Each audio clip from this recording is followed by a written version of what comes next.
साथ अपने बेटे की एंगेजमेंट करने जा रहे थे। लड़का और लड़की दोनों आपस में बात कर रहे थे। दोनों की इच्छाएं बहुत अलग थीं। लड़की कहती है हमारी शादी कोकोनट आइलैंड पर हो तो कैसा रहेगा। लड़का कहता है नहीं, वह आइलैंड जब बन रहा था तो बहुत सारे पेड़ों को काटा गया था और कितने जानवरों को मार दिया गया था। हमारी कंपनी जो पर्यावरण को बचाने का काम कर रही है, हमें वहाँ पर नहीं जाना चाहिए। लड़के को बड़ी हैरानी होती है, जहाँ एक तरफ सारी लड़कियां उसके पीछे पागल हैं, वहीं इस लड़की को इंटरेस्ट ही नहीं है। लड़का उससे पूछता है क्या तुम मेरे साथ कहीं घूमने चलोगी। लड़की तैयार हो जाती है, पर ये जहाँ भी जाते हैं सब इन्हें ही देखते रहते हैं। तभी अचानक इन दोनों को एक साथ ये लड़की भी देख लेती है, जिसे बहुत गुस्सा आ रहा था। पर यह दोनों बिना किसी की परवाह करें एक दूसरे के करीब आते गए और एक दिन लड़के ने लड़की को अपने घर बुलाया। लड़की जब घर को देखती है तो हैरान रह जाती है। वह लड़के को साफ साफ बता देती है मैं तुम्हारे जितनी अमीर नहीं हूँ, मैं बहुत ही गरीब घर से हूँ। तभी लड़का कहता है तुम्हें परेशान होने की जरूरत नहीं है और वह उसे अपनी फैमिली से मिलाता है, जहाँ पर लड़के के पिता लड़की से पूछते हैं तुम्हारे माता पिता क्या करते हैं। लड़की बताती है कि मेरे पिता एक सिक्योरिटी गार्ड है और मेरी माँ स्टोर पर काम करती है। तभी लड़का बीच में बोलता है और अपने पिता को बताता है ये अपने क्लास की टॉपर भी है। पर लड़के के पिता लड़की से कहते हैं तुम सोच भी कैसे सकती हो मेरे बेटे के साथ शादी करने की। तुम लड़की की बात सुनकर लड़का हैरान रह जाता है, जो सिर्फ दिखावटी दुनिया में जीना चाहती है। उसे पर्यावरण से कोई भी लेना देना नहीं था। दोनों एक ऐसी नाव में सवार होने जा रहे थे जिसका कोई मांझी नहीं था। तभी लड़के के पिता अनाउंसमेंट करते हैं और अपना उत्तराधिकारी अपने बेटे को बनाने की घोषणा करते हैं। साथ ही उसकी एंगेजमेंट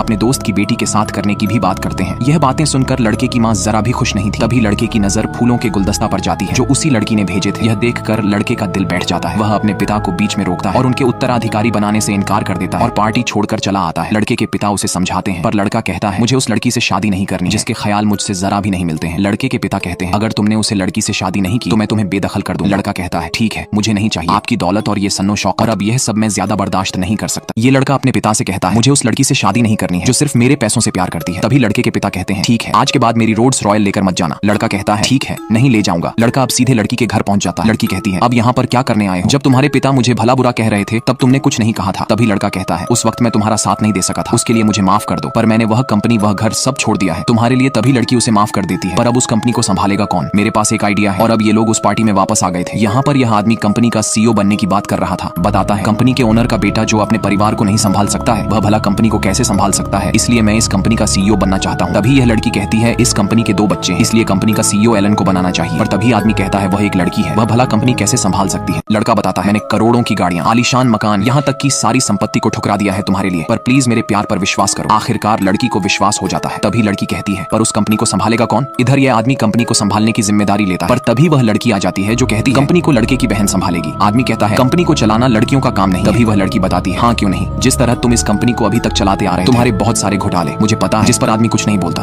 लड़की अब कंपनी की सीईओ बन गई थी। कंपनी दिन प्रतिदिन मुनाफे में जा रही। लड़के के पिता भी इस लड़की को अपनी बहू के रूप में स्वीकार कर लेते।